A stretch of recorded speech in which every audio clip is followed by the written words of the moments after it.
Hello everyone! So ayan guys, punta muna tayo sa simbahan. It's a Mother's Day today. Happy Mother's Day sa lahat ng nanay. Ayan, dito ako dadaan.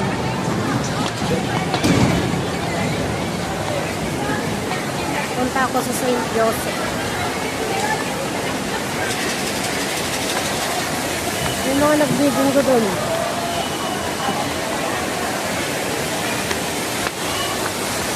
Ganda yan, oh.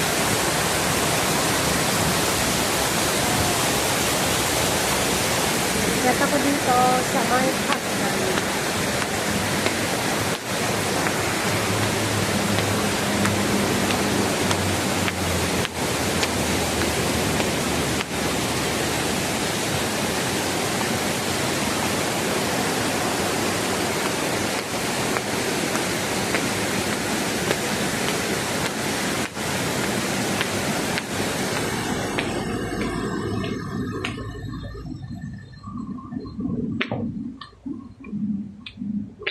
Paakyat sa bundok ang aming simbahan dito.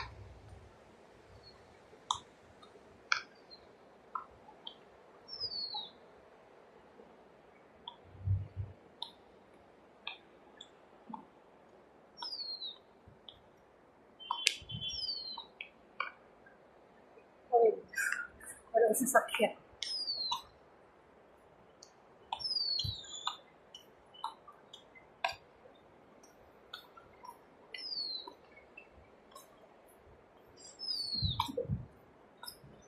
Tatawid ulit. Tree Garden Road.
May isa pang simbahan dyan, kung Chinese, pwede rin Pilipino.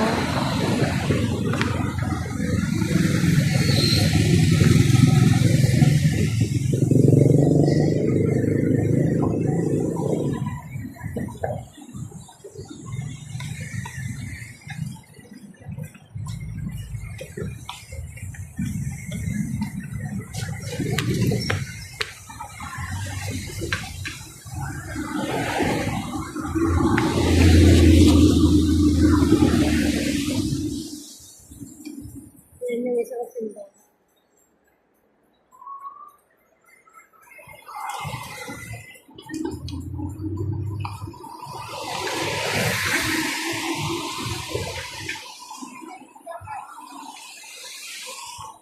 Paakyat sa bundok.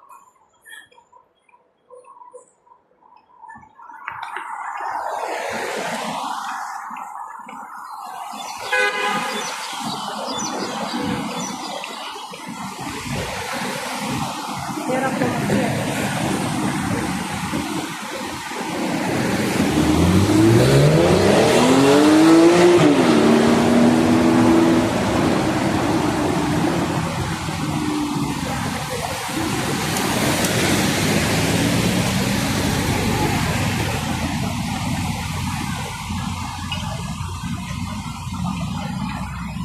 So, yan yung sakayan papuntang Dapit. Sakayan ng train.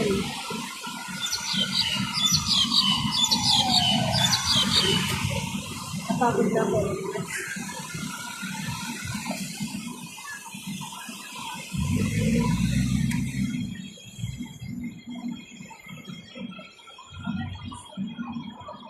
Saan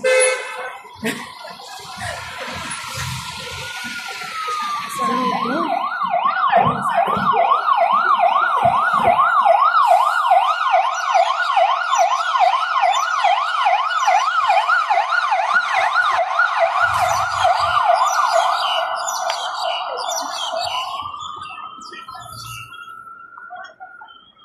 Yan yung sakayan. Puntang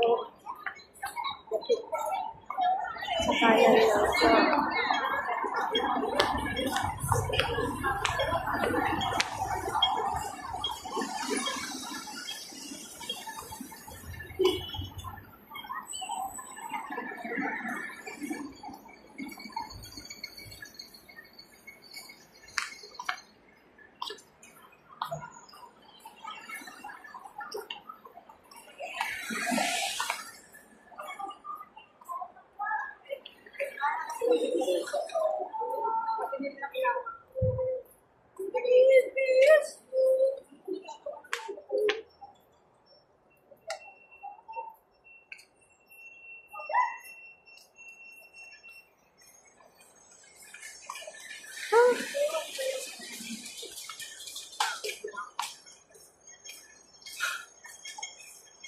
Kakahiran.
Takot sila.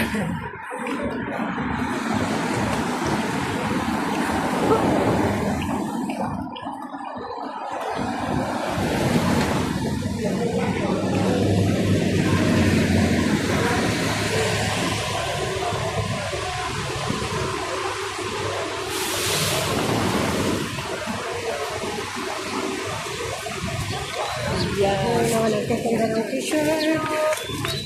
Hanggang alas 5 lang kami, bababa na kami kasi wala nang musik.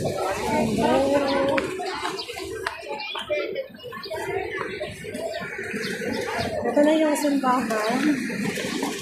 St. Joseph. Yan, mani. Mani.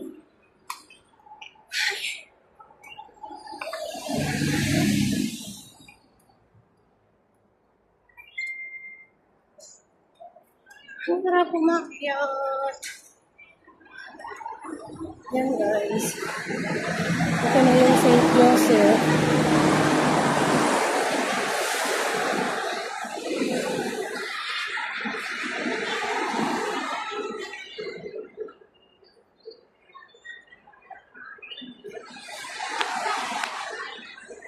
Ayos taas. Pasok dito sa loob.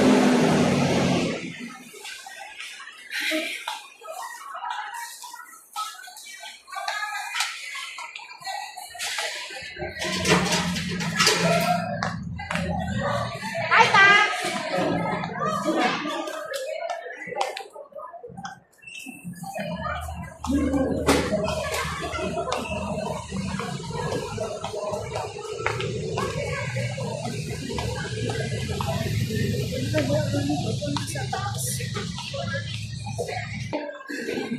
Magat na magat.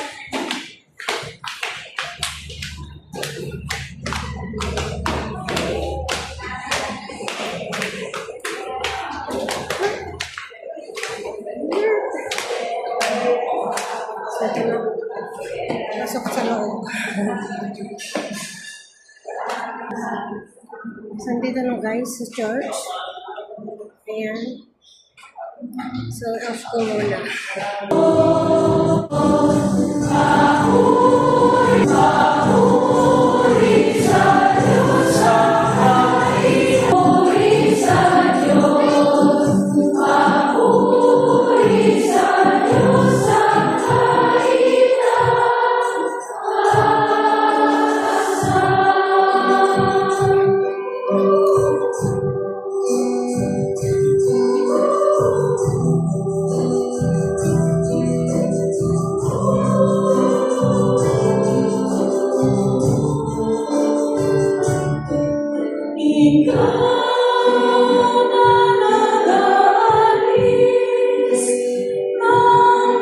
Ito ang binigay niya.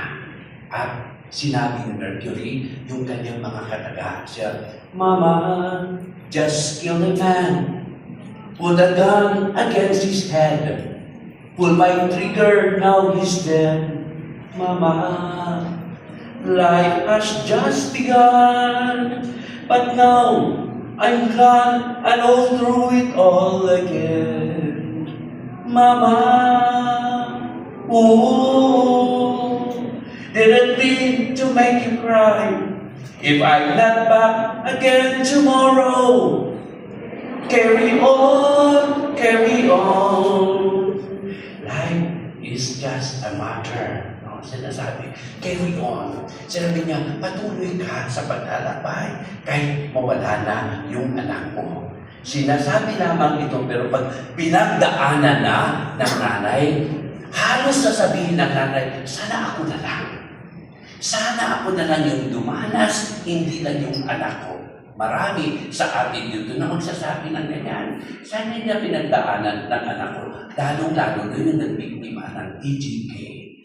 Yung mga namatay, na collateral damage, na walang nagbigay sa kanila. Grabe sabi nito, sana'y di na magising kung mangangarap namin. Kung ang buhay na pakulay ang tatahati. Minsan ay nadarapa, minsan din ay luluha. Di ka na maninindin, pagkat sa buhay mo ay may magmamahal ka rin. Tulong! Iingatan ka,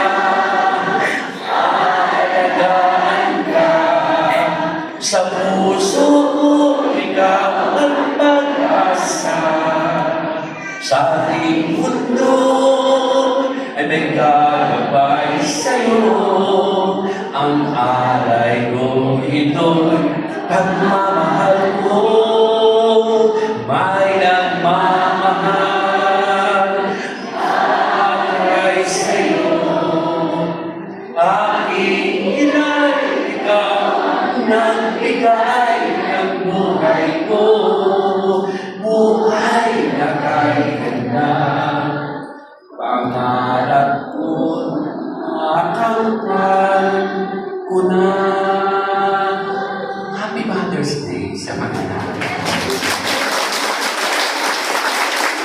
Hindi ko naman talagang gusto na paiyakin kayo.